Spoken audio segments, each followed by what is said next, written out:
So guys, I recently got to 20,000 subscribers thanks to all you lot. So I thought I would share 20 things that you may or may not know about me.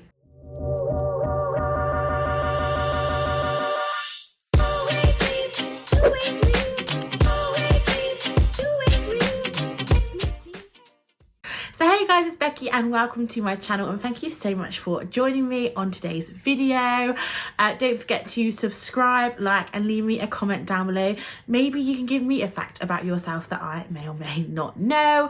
So this is a bit like a little celebration video because I finally got to 20,000 subscribers, which always blows my mind. It's just like a small town in the UK. The population of a small town follows me, which I just find absolutely crazy, absolutely bonkers. And obviously this would not be achievable without all of you guys. So massive thanks to all of you that have followed me and supported me for almost 3 years now here on YouTube. So yeah, huge shout out to you guys. I just thought this could be quite a little fun way to kind of celebrate the achievement by sharing 20 things that you may or may not know about me. They're not groundbreaking revelations. I was writing them down this morning and I was like, oh no, I'm not going to find these interesting. You know, I've never gone to like prison or anything, so don't get ready for anything too juicy. But I just thought it could be a bit of fun and you can get to know me a little bit more. So yeah, I hope you enjoy this. Let's get into it. So I've got my little notes that I've had to write down, and now I can't read them because I've not got my glasses on. So number one is I do have a half brother. His name is Lorne, and we do live quite far away from each other. He's about 2.5 hours away up in Worcestershire.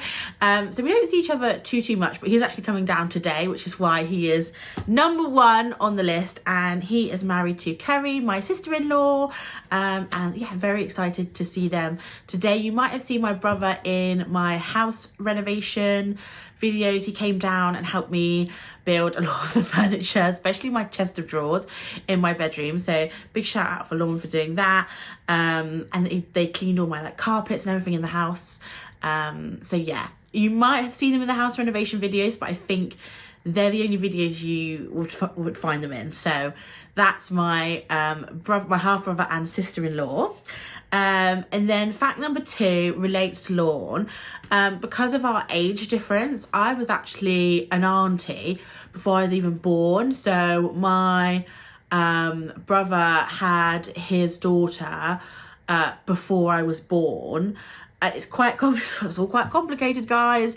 And now she has also had a little girl, so that makes me a great auntie. I think I was a great auntie when I was 17, which is quite crazy. So yeah, that's an interesting fact.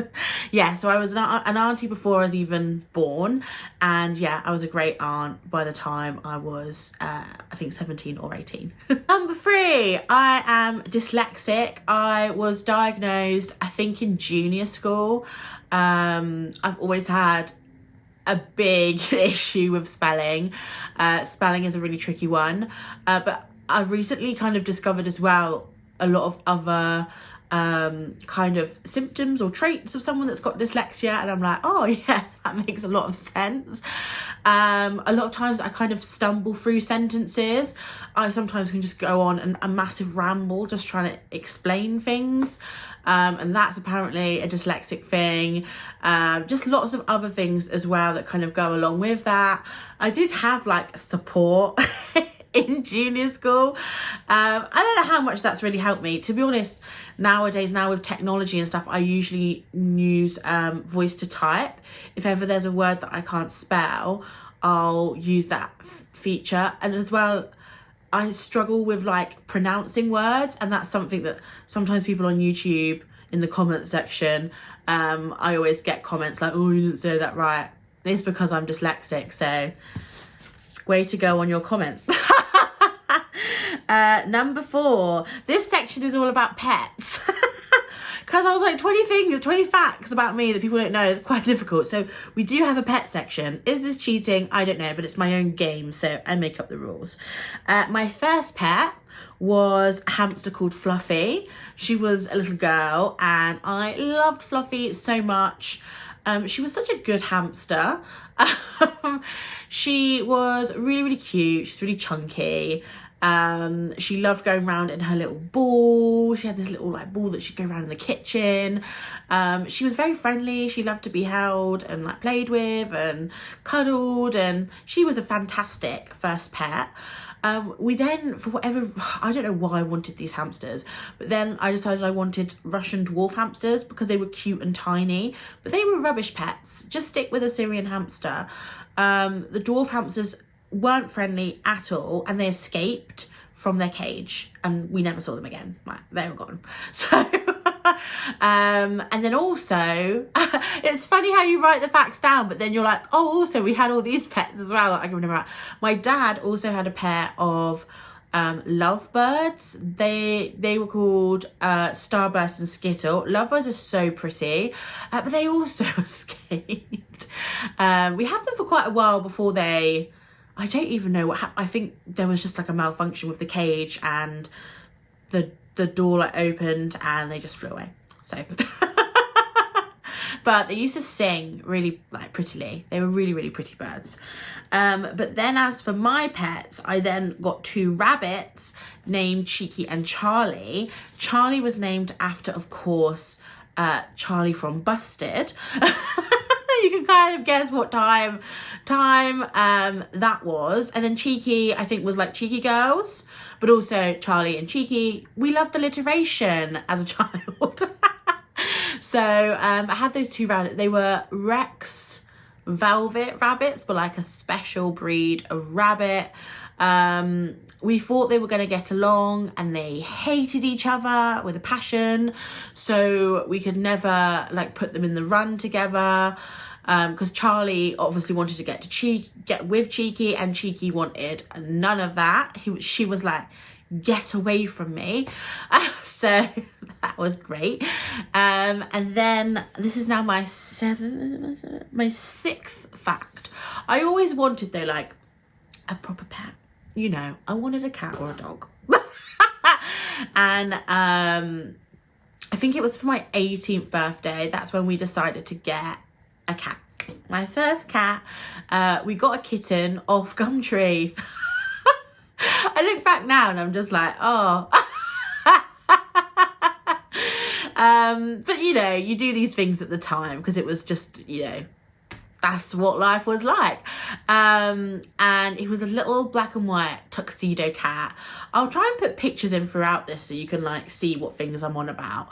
Oh, Timmy, he was a little rascal. He was a boy, and he gave very much boy energy.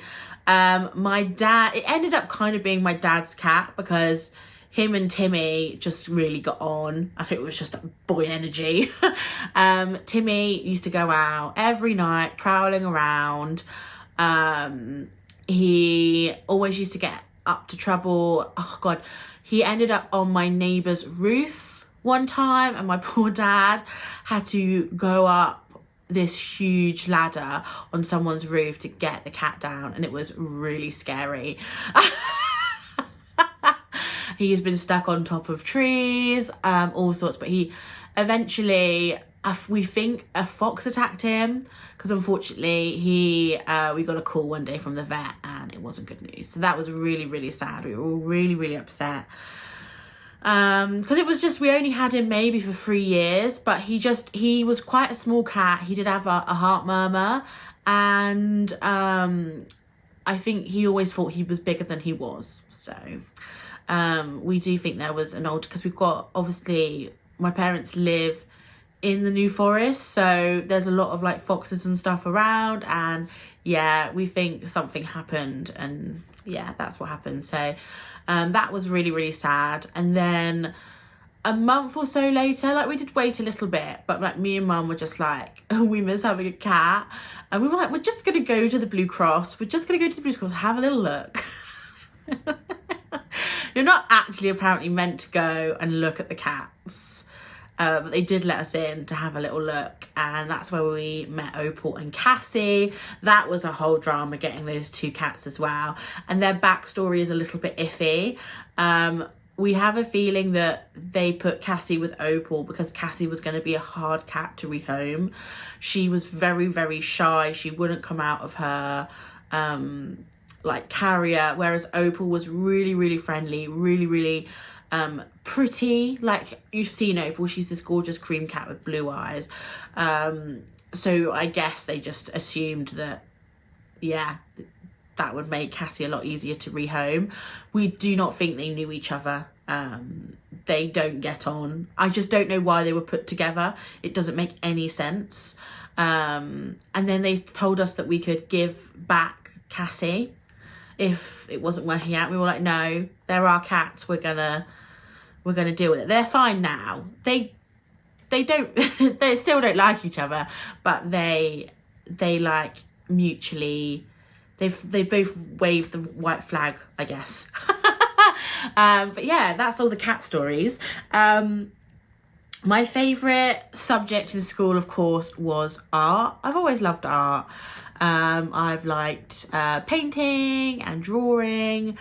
I always find it quite just like, it's just fun, isn't it? Art's always fun. I don't know why art wouldn't be anyone's favourite lesson.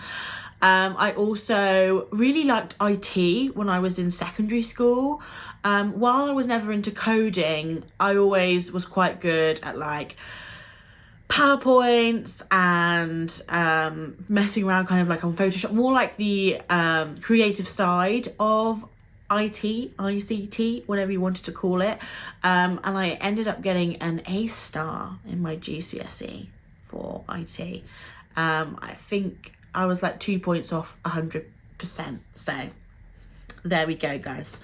My rest of my subjects maybe did. I never failed a subject, but I wasn't an A star student. I was more of like a B student. But that's okay. That's all good. When I went to college, I took graphic design, English language, textiles, and business studies.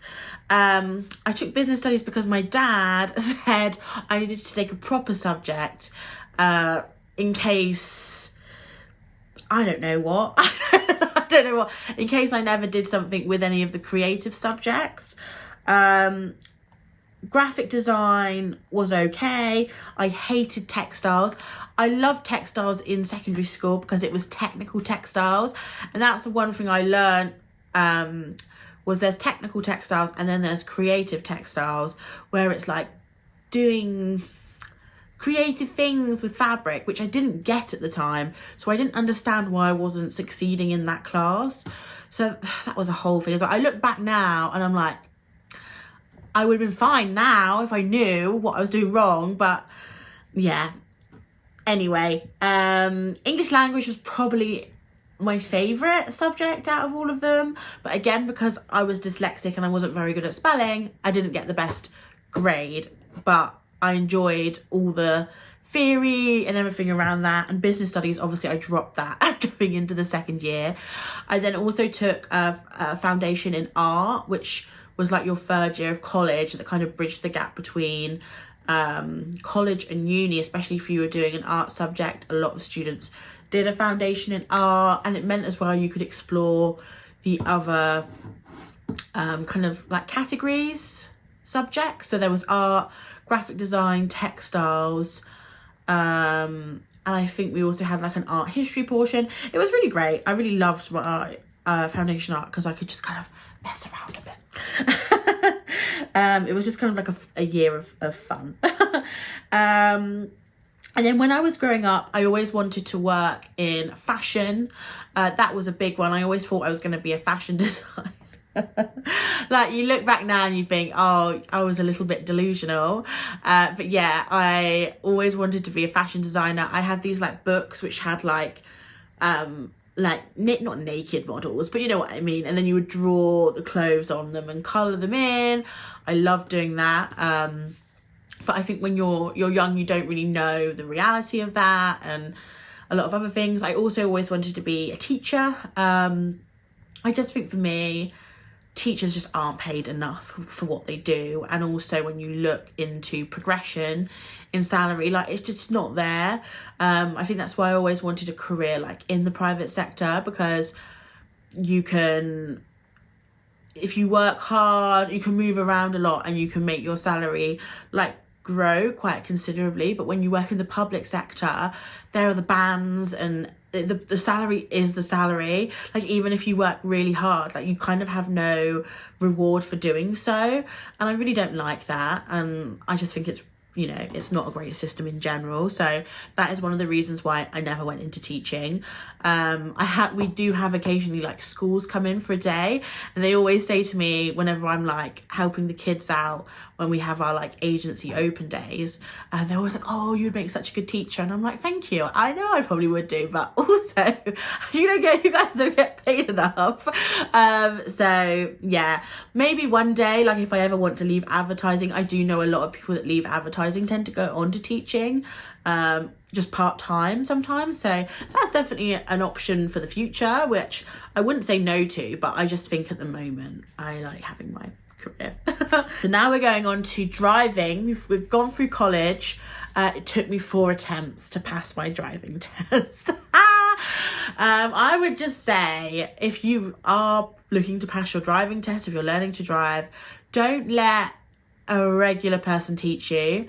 I had a driving instructor and he was fine, but it was when I started practicing with like my mum and my dad that bad habits got involved, and I got a little bit, I think the problem is as well, because I was like driving a lot with my mum between each failed test, I was probably picking up more and more bad habits in terms of passing a test.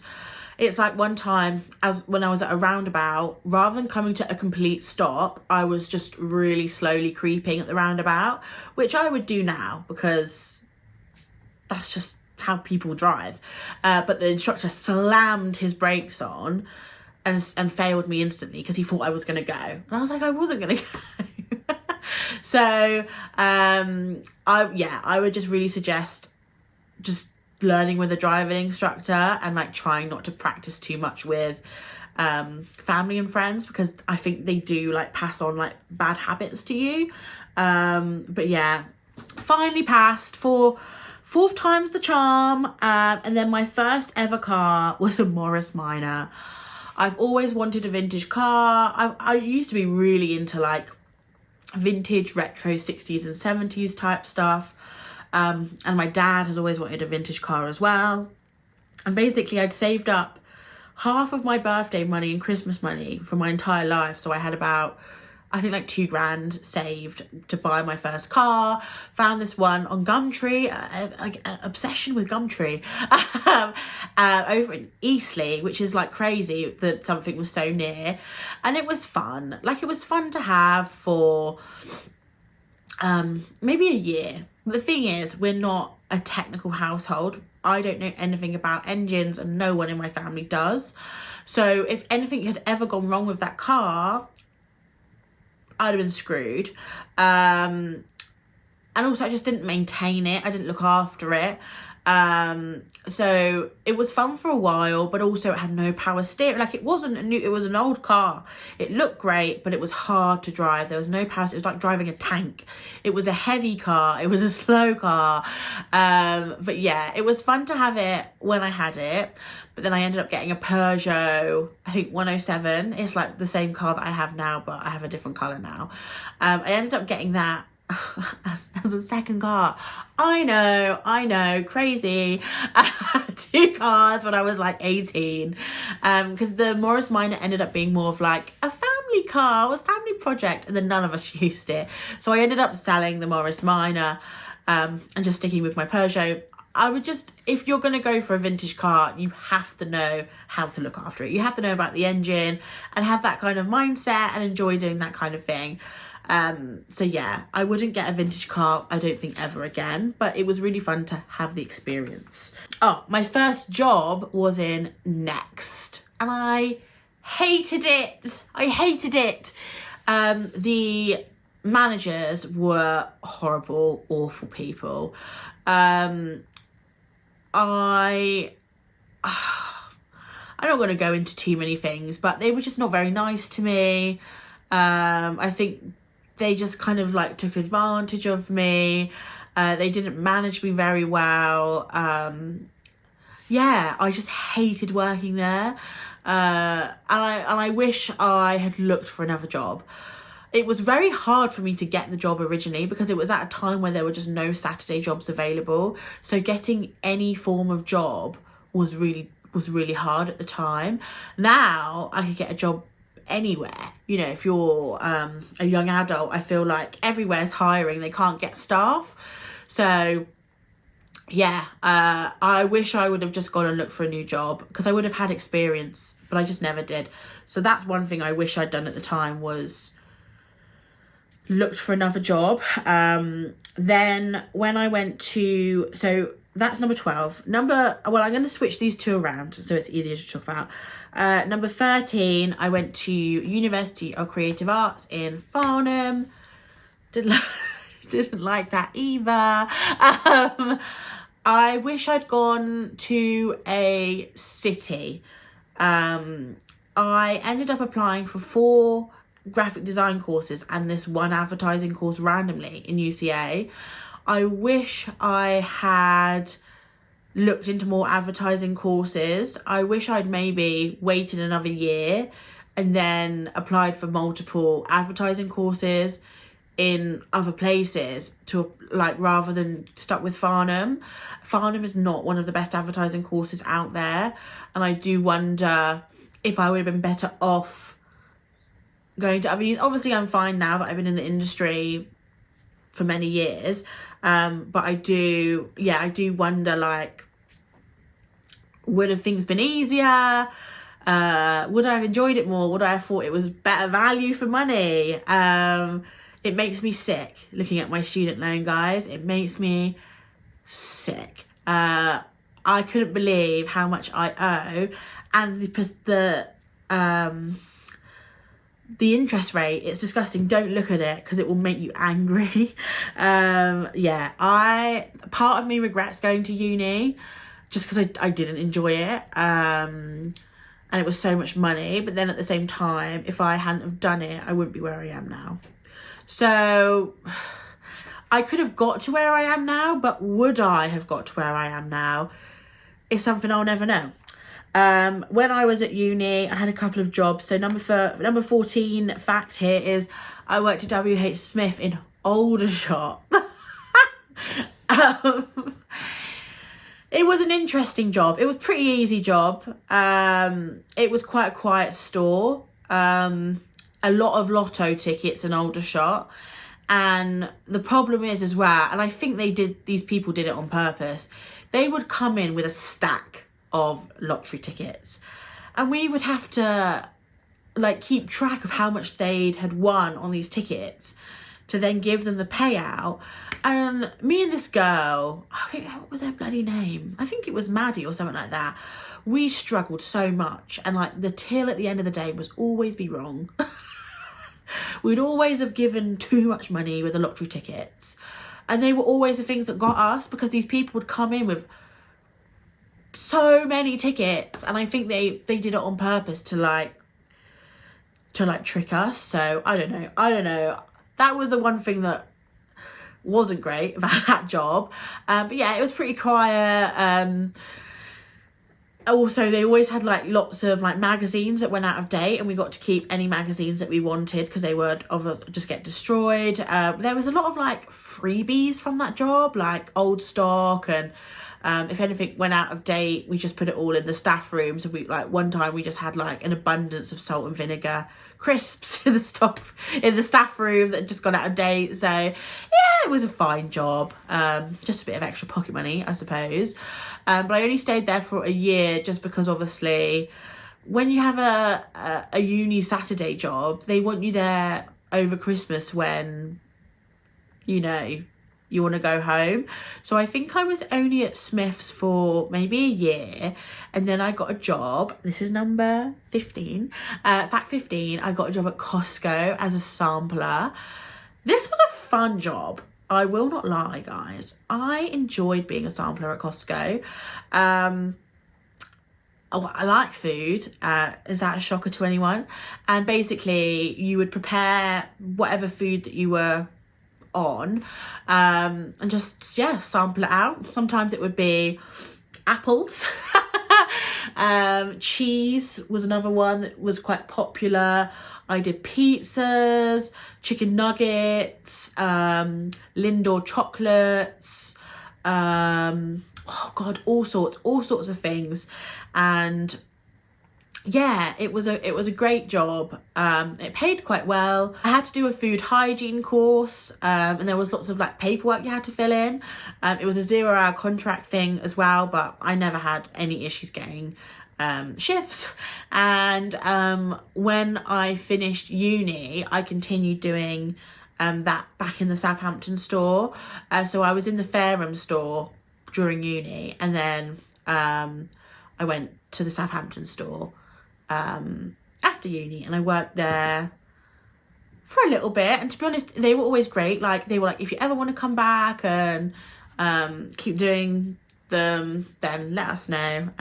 So yeah, it was. And I also did, I did the shark smoothie ninja, was it the ninja smoothie maker machine demos. I don't think I ever sold a single unit, but I did get paid extra for being a ninja demoer. Then on to 16. So I did move to London. I think that must have been around 2016, 2016 I moved to London. First place I lived was Wilson Junction. I don't think I moved there again. It was cheap. It was so cheap, but the house was nice, but the people that lived in the house, I've never had good luck with housemates. The first guy was this Welsh guy he was ginger, and he just used to wear these yellowed Y-fronts, and then the whole staircase was just covered in his bodily hair. Like, he used to molt everywhere, and he was really grumpy and quite rude. We didn't like him. Then he left, and then Alex, the Italian guy, replaced him. He was lovely. And then we had Carlos downstairs, who was this like 40-year-old Spanish coach driver, and he needed to live by himself at this point. He wanted everything his own way. He would get annoyed if I was drying my clothes in the living room, even though everyone else did too. Because I was the girl, he got annoyed. He wanted silence, and I'm not a noisy person, but at the end of the day, like, I live there too, and it's not just about how one person wants to live. So he finally left.